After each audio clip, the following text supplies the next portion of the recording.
परभणी जिल्ह्यात अतिवृष्टी सदृश्य पाऊस झाल्यानंतर खरं तर यावर्षी खरीप पिकांचा मोठ्या प्रमाणावर नुकसान झाला होता।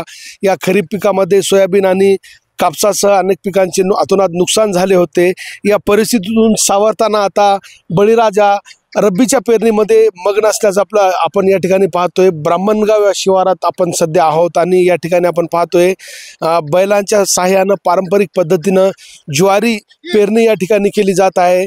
खरं तर यावर्षी रब्बी हंगामासाठी शासनानं या ठिकाणी मदत जाहीर केलेली आहे, मात्र मदतीची वाट न पाहता शेतकऱ्यांकडून या ठिकाणी पारंपरिक पद्धतीने ज्वारीची पेरणी या ठिकाणी केली जात असल्याचं आपण या ठिकाणी दृश्यांमध्ये पाहतोय।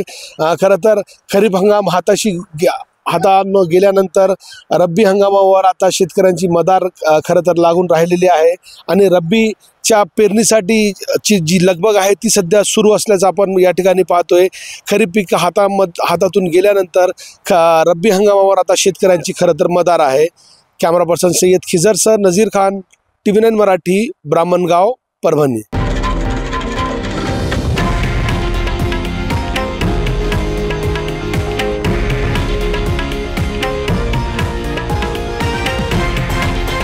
हे आहे देशातील नंबर 1 न्यूज नेटवर्क आणि आपण पाहत आहात TV9 मराठी, एकमेव।